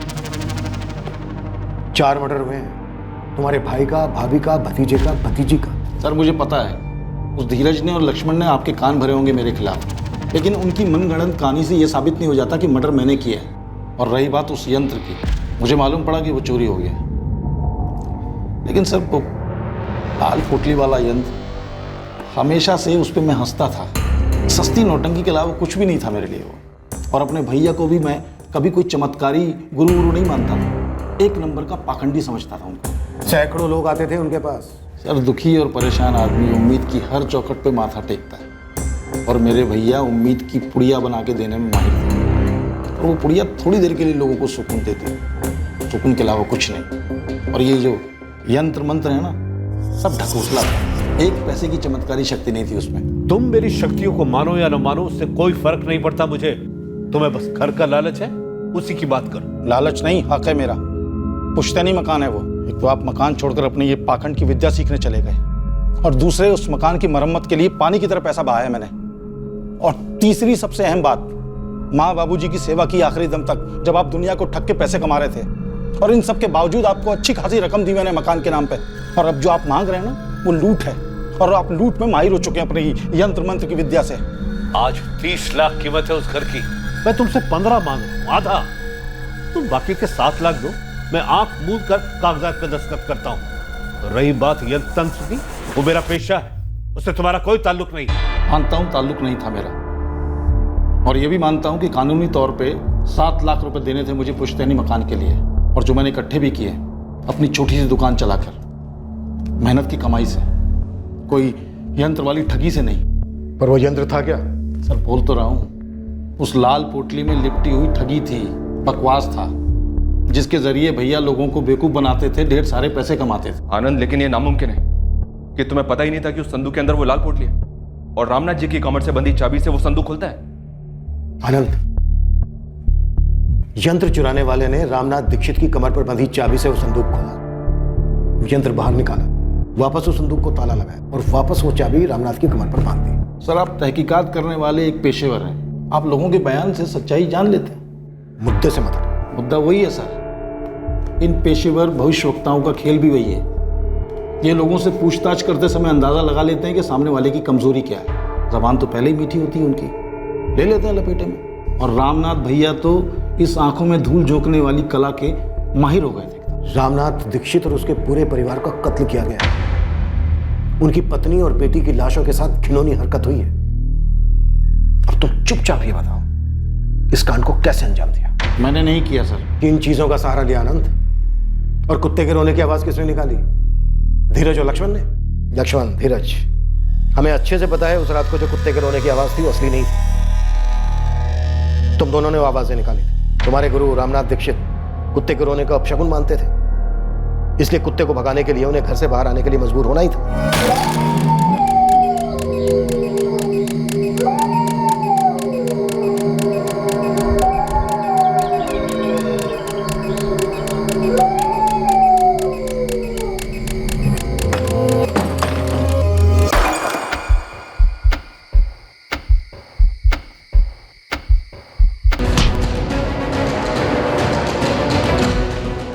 इसी तरीके से मारा, हाँ या ना? कि किसी भी तरह से रामनाथ दीक्षित को घर से बाहर लाओ, मारो, फिर घर में घुसकर बाकी सबको भी मार डालो। रात में कुत्ते के रोने को अपशकुन माना जाता है, तुम्हें पता था? कुत्ते को चुप कराने के लिए रामनाथ बाहर आएगा ही आएगा। यकीन नहीं होता सर कि आप जैसा पुलिस अफसर एक अंधश्रद्धा को अपनी तहकीकात का आधार बनाएगा। खैर, अब मुद्दे से भटकना बंद करें और उन दोनों को बुलाएं, नालायकों को, लक्ष्मण और धीरज को, और मेरे मुंह पे कहलवाएं कि मर्डर मैंने करवाया है। जब जरूरत पड़ेगी तब करेंगे। जरूरत होगी तो भी नहीं करवा पाएंगे आप, क्योंकि ये सब झूठ है। और इस कांड के पीछे अगर मैं होता भी तो इतना मूर्ख नहीं हूं कि उन्हीं दोनों को चुनूंगा जिनको आपके शक के दायरे में आना ही आना था। तो फिर किन्हें चुना? किससे करवाया? कौन सा गिरोह? गिरोह तो मेरे भैया चला रहे थे, अंधश्रद्धा का गिरोह। और हम दोनों भाइयों के बीच में पुश्तैनी मकान को लेकर मसला था, कोई नफरत नहीं थी कि मैं उनका मर्डर करवाता। आप ऐसे आदमी को ढूंढिए जिसे मेरे भैया से इतनी नफरत हो कि मेरी भाभी और भतीजी। आप जितनी मर्जी पूछताछ कर लीजिए सर, लेकिन मैं वो आदमी नहीं हूं जो इतनी घिनौनी हरकत करता, और वो भी अपने भाई के साथ। हर मर्डर केस में क्रिमिनल अपने पीछे कोई ना कोई सुराग छोड़ ही जाता है मंचल। इस केस में 4 मर्डर हुए, 2 सेक्सुअल असॉल्ट हुए, लेकिन क्रिमिनल ने एक भी ऐसा निशान नहीं छोड़ा जिसके बलबूते हम किसी नतीजे पर पहुंच सके। सर, सारे एंगल्स इस वक्त पर्सनल हैं, और रहस्यमय लाल पोटली में लिपटा हुआ वो जादू यंत्र, लेकिन इनमें से कोई भी एंगल कोई स्ट्रॉन्ग रीजन नहीं दे रहा। इस केस में एक बात और गौर करने वाली है मंचल, सेक्सुअल असॉल्ट बहुत ही विकृत तरीके से हुआ, लाशों के साथ रेप किया गया, लेकिन क्रिमिनल ने वहां भी कोई अपना निशान नहीं छोड़ा। वेजाइनल स्वैब्स में कोई सीमेन के स्टेन्स नहीं मिले हैं। मतलब मुजरिम ने या मुजरिमों ने कॉन्डोम यूज किए होंगे। प्राइवेट पार्ट्स पर जख्म तो हैं, तो यस, कॉन्डोम्स यूज किए होंगे। और डॉक्टर, रेप कत्ल होने के बाद हुए? हाँ, इस हद तक विकृति। क्या सोच रहे हैं इंस्पेक्टर? मनचंदा, एक बात मेरे दिमाग में आई थी। इस केस में क्रिमिनल ने सेक्सुअल असॉल्ट के लिए जो तरीका अपनाया वो काफी विकृत तो है, लेकिन इन्वेस्टिगेशन के पॉइंट ऑफ व्यू से काफी सेफ भी है। पकड़े जाने का डर मिनिमम है। अगर उसने रेगुलर तरीका अपनाया होता तो शायद सीमेन के ट्रेसेस से वो पकड़ा जाता। इस पूरी वारदात को अंजाम देने के लिए उसने दिमाग काफी तेज लगाया है। जी हाँ सर, मनचंदा, इस केस में हम पर्सनल एंगल को ठीक से फोकस कर रहे हैं ना, या फिर हमसे कुछ छूट रहा है? तो फिर और कौन हो सकता है सर? कोई राह चलते चोरों चक्के? पर इसकी भी तो हमें कोई लीड नहीं मिली है।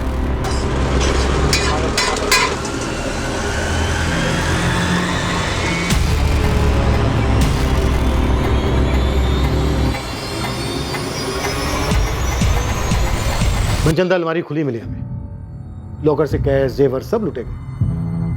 सर अगर ये लोग आम चोर लुटेरे होते तो लूटपाट करके भाग खड़े होते, घर के पीछे जाकर कब्र क्यों खोदते? मेरा मतलब सर, इतनी मेहनत इतना रिस्क क्यों उठाते? और सर वो कुत्ते का रोना, अगर ये आम चोर डकैतों का गिरोह होता तो सर इतनी बारीकी से रामनाथ की कमर से वो चाबी निकालकर, उस संदूक से उस पोटली को निकालकर वापस चाबी को रामनाथ की कमर में लगा देते।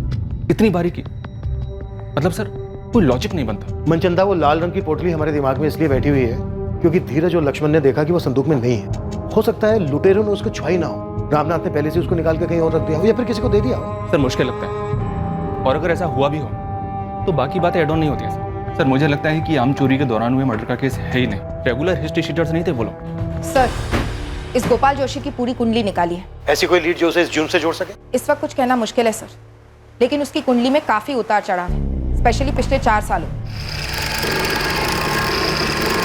4 साल पहले तक वो जबलपुर के बाहर एक फैक्ट्री में कारीगर था। 2013 में गोपाल के पिता अनिल जोशी सीरियस स्ट्रोक के शिकार हुए थे। लकवे के उस स्ट्रोक के बाद वो कभी बिस्तर से उठ नहीं पाए। उसी महीने में गोपाल की फैक्ट्री में कटौती की वजह से गोपाल को नौकरी से हटा दिया गया। 2 दुर्घटनाएं एक साथ होने पर हताश होकर गोपाल रामनाथ जी के दरवाजे पर जा पहुंचा। उसे अपने बुरे वक्त को समझना था, आगे का रास्ता जानना था।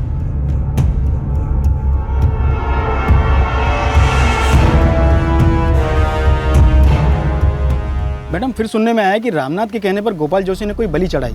कैसी बलि? नर बलि? नहीं, चौकी अहमद किसी जानवर की बलि चढ़ाई। ये सब तो ठीक है नत, लेकिन क्या गोपाल की रामनाथ जी के साथ कोई अनबन हुई थी? किसी बात को लेकर झगड़ा, या उस लाल पोटली वाले यंत्र को लेकर कोई मसला? मैडम, इतना पता चला है कि रामनाथ से मिलने के बाद गोपाल को कई नई नौकरियां मिली, लेकिन वो कहीं टिक नहीं पाया। फिर वो रामनाथ का ही भरोसेमंद शागिर्द बन गया। रामनाथ कभी कभी अपने कुछ भक्तों का भविष्य गोपाल से पढ़वाने लगा। तुम्हारी समस्या तुम्हारे घर के 4 दीवारी में। जी गुरुजी। घर के किस सदस्य से? गुरुजी, बेटी का मसला है। बताओ क्या समस्या? लक्ष्मण और धीरज ने जैसे आप लोग को बताया कि रामनाथ अपनी विद्या अपने शागिर्दों को अच्छे से सिखाता जरूर था, लेकिन उसके बावजूद भी अपनी पोटली में किसी को हाथ तक नहीं लगाने देता था। ये यंत्र है क्या नथु? बहुत बड़ा झोल तो नहीं है? मैडम, वो सब तो नहीं पता, लेकिन एक समय के बाद गोपाल रामनाथ से अलग हो गया। उसने खुद की बैठक शुरू कर दी। जरूर कोई झगड़ा या अनबन हुई होगी। पता करो नथु, जल्दी। पर नथु कुछ पता नहीं कर पाया सर। रामनाथ के काफी भक्त गोपाल जोशी के पास जाने लगे होंगे। बिजनेस कम हुआ होगा रामनाथ का, जलन हुई होगी। लेकिन सर, अगर जलन रामनाथ की तरफ से थी तो वो खुद क्यों मारा गया, और उसका पूरा परिवार भी?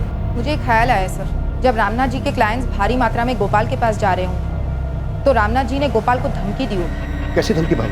आधी अधूरी विद्या पाकर तुम लोगों के साथ छल कर रहे हो गोपाल, पाखंड है ये। क्षमा कीजिएगा गुरुजी, अरे इतने सालों से आप भी तो यही करते आ रहे हैं। मैं सच में भविष्य देख सकता हूँ। गुरुजी, देख तो मैं भी सकता हूँ, और आपको तो बहुत गौर से देखा है मैंने। क्या देखा तुमने? गुरुजी, आपके हथकंडे, आपके पैतरे, वही 20-25 सवाल सारे भक्तों से घुमा फिरा करके पूछते हैं। उनके मन के हालात से इतने सालों से खेल रहे हैं, उनके मुंह से जवाब निकलवा कर उन्हीं को जवाब देते हैं, और वहीं से तो आपकी कमाई होती है ना गुरुजी। बकवास बंद करो गोपाल, मेरे पास सच में विद्या है, और मेरे भक्तों को जो तुम हथिया रहे हो ना, ये बंद करो। अब आ गए ना मुद्दे पे गुरुजी, आपसे देखी नहीं जा रही ना मेरी सफलता और आपकी घटती हुई कमाई। याद रखो, मैंने तुम्हें ये विद्या सिखाई, मैं इसे वापस भी ले सकता हूँ। धमकी दे रहे हैं आप? चेतावनी दे रहा हूँ। तुम जिस हालत में मेरे पास आए थे तो मुश्किलों से घिरे हुए थे। मैंने अपनी मंत्र विद्या और यंत्र की शक्ति से तुम्हारी सारी मुश्किलें दूर की। मुझे अगर क्रोधित करो, नाखुश करोगे तो वही हालात है, पर उससे भी बदतर हालात में पहुंचने में देर नहीं लगेगी। इतनी शक्ति है मेरे पास। पुलिस ने अनुमान लगाया था कि इस तरह का कोई झगड़ा गुरु और शिष्य के बीच हुआ हो सकता है, जिसकी वजह से गोपाल ने इस हत्याकांड को करने की ठान ली। ये सिर्फ आपका अनुमान है, सिर्फ अनुमान। और वैसे भी चमत्कारी शक्तियों पर आप लोग कब से विश्वास कर रहे हैं? लोगों का विश्वास जीतकर उनसे पैसे तुम और रामनाथ जैसे लोग कमाते हैं। कौन ना करता है आती हुई लक्ष्मी को? ये बिजनेस है हमारा। लोगों को उम्मीद की पुड़ी देकर हम अपने घर की दाल रोटी चलाते हैं। मैं भी तो गया था रामनाथ जी के पास, हताश हालत। और फिर वहीं टिके रहे, लंबे अरसे तक वहीं रहे। तो क्या करता हूँ? किसी भी तांत्रिक के पास जाना सर एक आदत होती है जो धीरे धीरे लत बन जाती है नशे की तरह। बंदा खुद के लिए भी फैसला अकेले नहीं कर पाता, किसी भी मुश्किल का सामना नहीं कर पाता, कोई खुशी नहीं मना पाता। वो हर दूसरे दिन बाबा के चरणों में जाकर गिरा रहता है। यही हमारा बिजनेस है, यहीं से हमारी कमाई होती है। ये बात मैं बहुत पहले समझ चुका था। फिर भी रामनाथ जी की धमकी से डर गए? सर, झूठी शक्तियों की धमकी से कौन डरता है? तो पहली बात कि रामनाथ जी ने तो मुझे कभी धमकी दी ही नहीं थी। वो बहुत ईमानदारी से अपना व्यवसाय कर रहे थे, मैं अपना कर रहा था। और सर, रामनाथ जी और उनके पूरे परिवार को इस तरह मारकर मुझे क्या हासिल होगा, क्या मिला? तुम अब भी उंगली रामनाथ के छोटे भाई आनंद दीक्षित पर ही उठाओगे? जी बिल्कुल। इन सब के बीच में सबसे ज्यादा फायदा आनंद दीक्षित को ही हुआ। जब शक उन पे गया तो उन्होंने बहुत चालाकी से चमत्कारी यंत्र और लाल पोटली के बीच में बातों को फंसा दिया, और आप लोग उसी के गोल गोल गोल गोल घूम रहे हैं। आनंद दीक्षित के पीछे पूरी टीम लगाई गई। उसकी एक एक हरकत पर नजर रखी गई। जिन्हें क्लीन चिट दी गई थी उन्हें दोबारा से पुलिस की रडार में लाया गया। नेहा दीक्षित के बॉयफ्रेंड माधव की बार बार पूछताछ हुई, इस उम्मीद में वो शायद कोई और खुलासा करेगा और उस रात पर रोशनी डालेगा और मुजरिमों का कुछ तो पता चलेगा।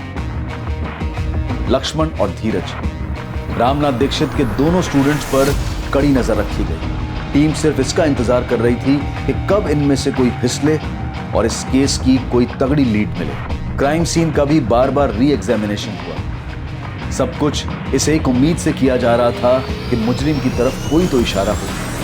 साहब, जब से मैं खबरी बना हूं, मैंने आज तक इतने हिस्ट्री सीटर से बात नहीं की होगी जितना इस केस में कर ली। मैं लगभग दावे के साथ कह सकता हूँ ये काम किसी हिस्ट्री शीटर का तो नहीं है। तो फिर कौन हो सकता है? अगर ये रामनाथ दीक्षित के शागिर्दों में से कोई नहीं है, इसमें कोई हिस्ट्री शीटर इन्वॉल्व नहीं है, तो फिर वो कौन हो सकता है जो एक रात आया, घर में चोरी की, 4 मर्डर किए, 2 सेक्सुअल असॉल्ट किए, फिर लाशों को घर के बैक साइड में दफना कर बिना कोई सबूत छोड़े चला गया? कैसे मुमकिन है? सर, शायद ये मर्डर्स किसी पर्सनल एंगल की वजह से ना हुए हों और ना ही किसी राह चलते क्रिमिनल ने किए हों। भाविका, तो और क्या रीजन हो सकता है? अंधेरे में तीर चला रही हूँ सर, लेकिन ये किसी नाखुश कस्टमर का एंगल भी तो हो सकता है। तुम्हारा मतलब है रामनाथ दीक्षित का कोई भक्त, कोई ग्राहक जिसे एक्स होने की सलाह दी गई और हुआ वाई? Yes sir. या फिर बोला कुछ 1 महीने में ठीक हो जाएगा और लग गया 1 साल। एक अरसे से पूरा समय ही चल रहा है, ये दशा कब तक चलेगी? सिर्फ 3 हफ्ते। भविष्यवाणी सही नहीं निकली और बंदे का खून खौल गया।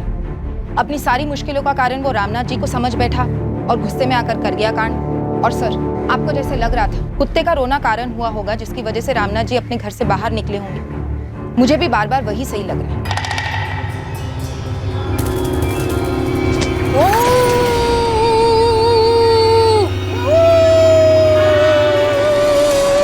और सर, कुत्ते का वो रोना सिर्फ एक पैतरा नहीं था, मैसेज था एक घायल इंसान का रामनाथ जी के लिए कि सुनो, जिस पर तुम इतना विश्वास करते हो आज वो तुम्हारी मौत का कारण बनेगा। एक बौखलाए हुए भक्त की मानसिकता। मैडम, खूनी अगर भक्तगण में से है तो उसको ढूंढना घास की बोरी में सुई ढूंढने के बराबर होगा। सालों से भक्त आते हैं, कई सारे मध्य प्रदेश से, कई बाहर से। भाविका, हमने भी तो ऐसे कई लोगों से बात की है जिन्होंने रामनाथ से पुड़िया ली थी। मुश्किल से 4-5 ऐसे होंगे जिनको लाभ हुआ होगा। अब एक तांत्रिक की भविष्यवाणी का सच ना होना इसका मतलब ये तो नहीं कि कोई इतनी बुरी तरह से बदला लेगा। काश इस वक्त हमारे पास भी कोई यंत्र होता, हम भी मंत्र फूंक सकते, या फिर हमें ऐसा कोई बाबा मिल जाता जिसके सामने हम इस केस को खोल कर रखते और वो यूं चुटकी बजाकर मुजरिम और मोटिव दोनों का खुलासा कर देता। ये लो, हो गया केस सोल्व, कर दो क्लोज। मजाक अपनी जगह है। 3 हफ्ते हो गए हैं, 3 हफ्ते इन 4 मर्डर्स को हुए और अभी तक हमें एक भी सुराग नहीं मिला। दरअसल मुजरिम पूरे 3 हफ्ते तक पुलिस की नाक के नीचे थे, लेकिन मुजरिम तक पहुंचना मुश्किल था क्योंकि उसे इस जुर्म से जोड़ने के लिए ठोस सबूत चाहिए थे। यह केस लंबे अरसे तक अनसुलझा नहीं रहा। कुछ अचानक होने वाला था जो इस केस के सभी पत्तों को बिखेर कर मुजरिम का पत्ता सामने लाने वाला था।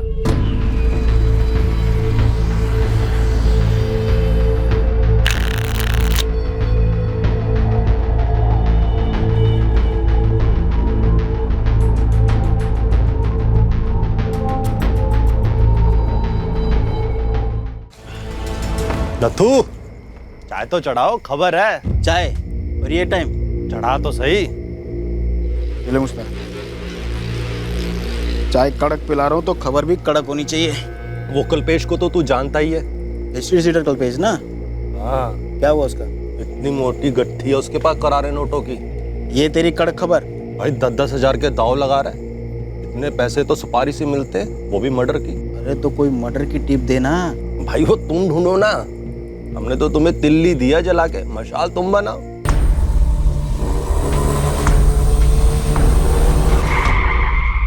सब क्या कर रहे हो साहब? गाले क्या कर साहब? साहब आप लोग क्या करने वाले साहब?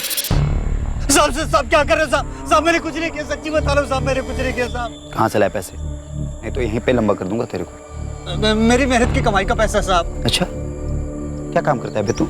हाँ, डॉक्टर है, वकील है, कॉन्ट्रैक्टर है या सुपारी कॉन्ट्रैक्टर? सब गोली मत चलाना साहब। किसकी सुपारी उठाई थी तूने? नहीं साहब, मेरी इतनी औकात कहाँ साहब, मैंने कोई सुपारी पारी नहीं उठाई साहब। वो एक बंदा चोरी का जेवर लेके मेरे पास आया था, बोला इसे बेच दे, तुझे तेरा कमीशन मिल जाएगा। मैंने वो सारे जेवर कांतिलाल सिसोदिया की दुकान पे बेच दिए।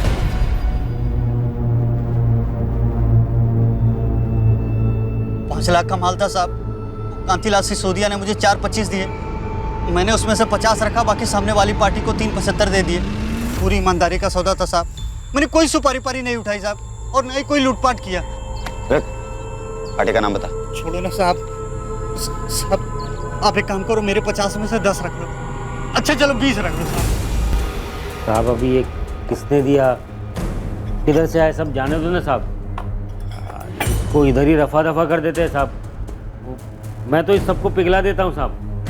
आप अपना शेयर बोलो ना साहब। रामनाथ दीक्षित,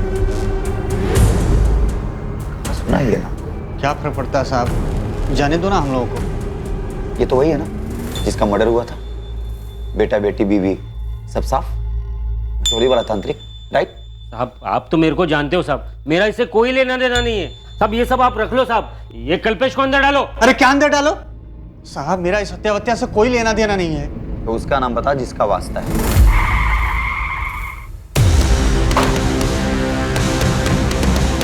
देखा साहब, हमें एक छोटी सी कल्पेश की टिप ने कहां से कहां पहुंचा दिया। साहब रवि नाम है उसका। सर रवि मिला था मुझे माल लेकर। कब आया था? यही कोई 1 महीना पहले।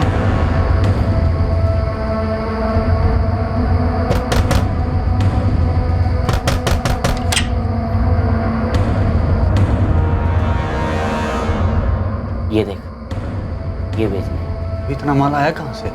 तुझे उससे क्या? कम से कम 7-8 लाख के तो होंगे। अबे नहीं बे, 7-8 लाख के नहीं है। फिर कितने के होंगे? अब यार ये तो जौहरी बताएगा ना, जितनी कीमत होती है उससे कम ही मिलता है। इनका हिसाब किताब तो तुझे पता ही है। पर भाई जो भी कीमत लगे, मेरा कमीशन फिक्स्ड है 50। ठीक है, तो डील तो करा दें, अपना कमीशन रख लेना।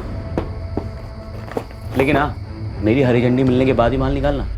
रवि को मैं काफ़ी सालों से जानता हूँ, उसे पता कि मैं चोरी का सामान बेचता हूँ, इसलिए वो माल लेकर मेरे पास आया था। ये रवि है कौन? किसी गिरोह का है? नहीं साहब, वैसे तो ये सीधे काम में है। ऑमलेट और पराठे का ठेला लगाता है मझोली में। 1 हफ्ते पहले फ़ोन आया था उसका मेरे पास। हाँ कल्पेश, माल भेज दे तुरंत। अरे हरी झंडी है। हाँ हो जाएगा। आया, पर तूने बताया नहीं कि माल किधर से आया, कहाँ से आया। अरे तुझे क्यों जानना है? तू माल बेच, अपना कमीशन रखो, खुश रहे। जुल्म अपना दिमाग लगा रहा है। तेरे रवि मझोली में कब और कहाँ ठेला लगाता है? साहब ये शाम 5 बजे से लेकर रात के 2 बजे तक, हाईवे के पास सर्विस रोड पर।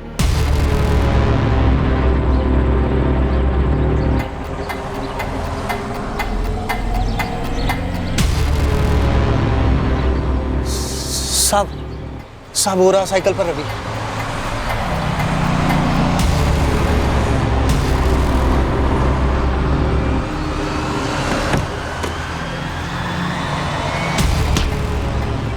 रामनाथ दीक्षित, नाम तो सुना ही होगा।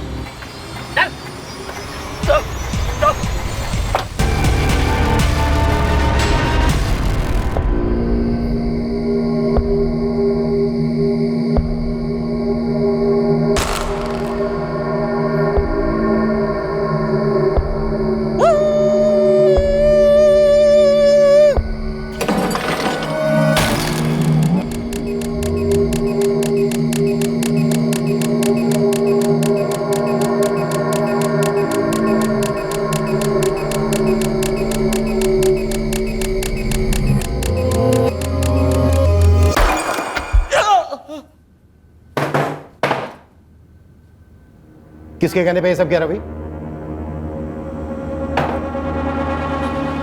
महीने भर से हम इस केस के पीछे चक्कर काट रहे हैं। अब अगर तूने तनिक भी दिल लगाई ना तो असली कुत्ता समझ के पीटूंगा तुझे, और असली कुत्ते की तरह रोएगा तू रात भर। मैंने तो बस कुत्ते के रोने की आवाज निकाली थी साहब। रुक मत, आगे बोल। और लूटने में मदद की थी बस उसकी, पर मैंने किसी को नहीं मारा। कौन था वो जिसकी मदद की तूने?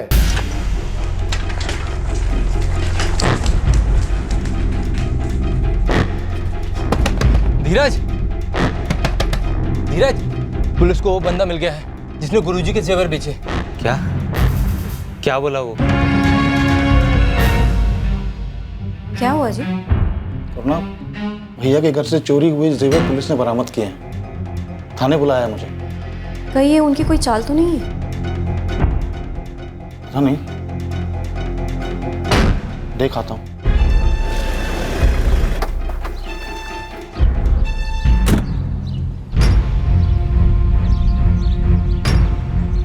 गोपाल, गोपाल जोशी। जी इंस्पेक्टर। मुजरिम पकड़ लिया हमने। कौन है?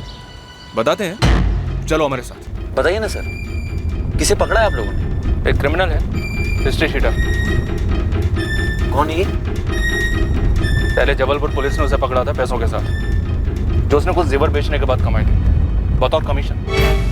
अच्छा, फिर जेवर बरामद हुए और उन जेवर में से चांदी के एक गिलास पर रामनाथ दीक्षित का नाम लिखा हुआ था। फिर ये कल्पेश मजौली में एक बंदे से मिला जिसने कल्पेश को वो जेवर दिए थे बेचने के लिए। रवि नाम है उसका। इस रवि को वो जेवर बेचने के लिए किसने दिए थे? गोपाल जोशी। किसने दिए थे सर? आप मुझसे क्यों पूछ रहे हैं? हमारा अंदाजा इतना भी गलत नहीं था, और तेरे ऊपर तो शक हमें पहले से ही था, बस सबूत नहीं था हमारे पास। अब हम तुझसे तोते की तरह सच बुलवाएंगे, फिर तेरी भविष्यवाणी की जाएगी, समझा?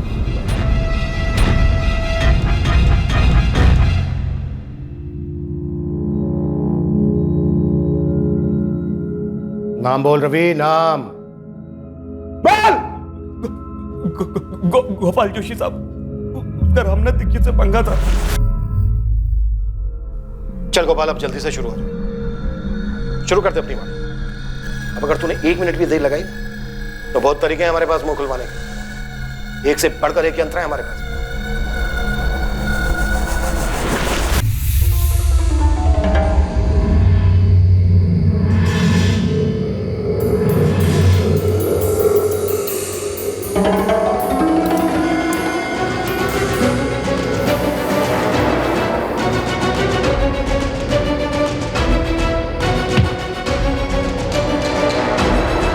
जो भी सामने आया सबको मार दिया।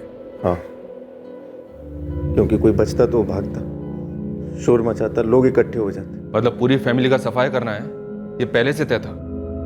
नहीं साहब, मैंने किसी को नहीं मारा। मैंने तो बस चोरी में मदद की थी और लाशों को दफनाने में। गायत्री दीक्षित और नेहा दीक्षित की लाशों के साथ जो किया वो किसने किया? बोल गोपाल, सुन रहा हूं मैं, बोल। गोपाल भाई, ये लड़की आपकी, वो औरत मेरी, बाद में एक्सचेंज, ठीक है? एक सेकंड रुक। ले, कोई निशान मत छोड़। इतना सब कुछ तूने उस लाल पोटली के लिए किया? उस यंत्र के लिए?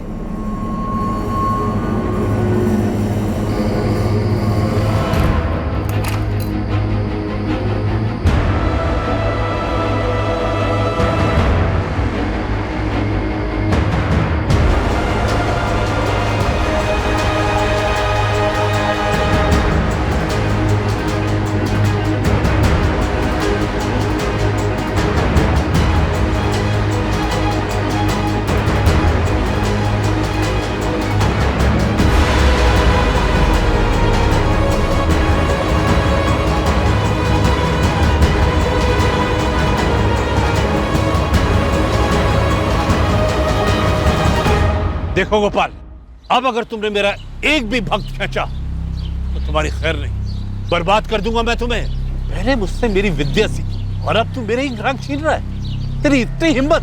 इतने सालों में पहली बार आपके मुंह से भक्त की जगह पे ग्राहक सुन रहा, बड़ा अच्छा लगा। पाखंडी नहीं आप मेरी तरह, धंधे वाले हैं, और धंधे में नए ग्राहक बनाना अन्याय नहीं है, लेकिन पुराने वाले को भी पकड़ के रखिए। मैं तो कहता हूं कोई जबरदस्त चमत्कार दिखाइए उन्हें। तुम मेरा और मेरी विद्या का मजाक उड़ा रहे हो? गुरुजी, सैकड़ों ग्राहकों का इतने सालों से आप मजाक ही तो बनाते आ रहे हैं। अब बहती नदी में मैंने भी हाथ धो लिया। अब गुरुजी, इसमें बुरा मानने वाली कोई बात है नहीं। विनाश काले विपरीत बुद्धि, तुम्हें अंदाजा नहीं है गोपाल, तुमने मेरे साथ अन्याय और फिर मेरा अपमान करके क्या मोल ले लिया। जिस हालत में तुम मेरे पास आए थे उससे भी बदतर दशा होगी तुम्हारी, वरना मैं ये तांत्रिक विद्या छोड़ दूंगा। एक डर अंदर ही अंदर था मेरे कि कहीं गुरुजी के पास उस यंत्र की ताकत हो, शायद दुनिया में ऐसी कोई ताकत हो। और ये ख्याल मुझे दिन रात अंदर से खाने लगा। मैं अपने ग्राहकों को सही से सलाह नहीं दे पा रहा था और धीरे धीरे ग्राहक कम होते चले। जो कमाया था वो घटता चला गया। तब मुझे यकीन होने लगा कि ये सब यंत्र के कारण हो। उसके अंदर जो पत्थर था वो मेरे घर पे पड़ा हुआ। तुम अब भी उस पत्थर को चमत्कारी समझते हो? तंत्र का यंत्र है वो। कुछ जेवर भैया के नाम पे हैं और कुछ भाभी के। उस पोटली में सच में सिर्फ ये पत्थर था? हाँ, सिर्फ पत्थर, और तुम लोगों के लिए यंत्र। मुझे इसके बारे में कभी कुछ पता नहीं था, लेकिन इतना मालूम था कि जो भी ये बकवास है।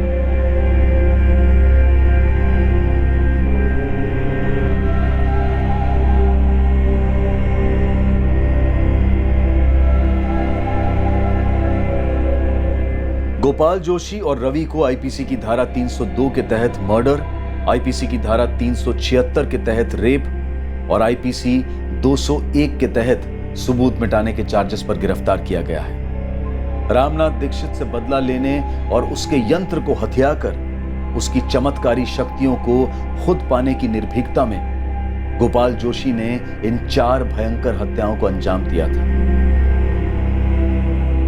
सिर्फ ये जानने के लिए कि दरअसल कोई यंत्र था ही नहीं, बस एक पत्थर था जिसे एक कपड़े में बांधकर रखा गया था।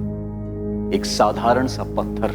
दुनिया में ऐसा कोई नहीं है, कोई भी नहीं है जिसके पास किसी और की जिंदगी में चमत्कार लाने की या हाहाकार मचाने की दैवीय या फिर शैतानी शक्ति हो। अगर हम अपनी जिंदगी बेहतर बनाना चाहते हैं तो हमें और सिर्फ हमें अपने अंदर की पॉजिटिव एनर्जी को बढ़ाना होगा, और इसी की ताकत से हम अपने इरादों को मजबूत कर सकते हैं, अपनी क्षमताओं को बढ़ा सकते हैं और अपनी निराशा को मिटा सकते हैं। जैसे ही हम बाबाओं, तांत्रिकों और भविष्यवक्ताओं की शरण में जाते हैं, हमारा विवेक, हमारे लॉजिकल फैसले लेने की बुद्धि और नजर दोनों धुंधले हो जाते हैं और हम देखते ही देखते इन चमत्कारों के व्यापारियों के गुलाम बनकर रह जाते हैं। दुनिया में सबसे शक्तिशाली ताकत हम खुद हैं।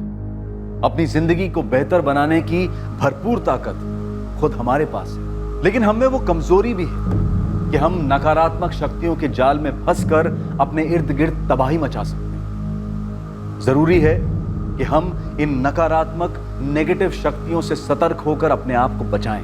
जीवन सुंदर है, जीवन अमूल्य है। अब मैं अनूप सोनी आपसे विदा लेता हूं, फिर मुलाकात होगी, और हमेशा याद रखिए, क्राइम और आपके बीच में सिर्फ इतना फर्क है कि आप कितने सतर्क हैं। सतर्क रहें, सुरक्षित रहें। जय हिंद। इस तरह के और भी एपिसोड देखने के लिए हमारे चैनल को सब्सक्राइब करें और बेल आइकन दबाना ना भूलें।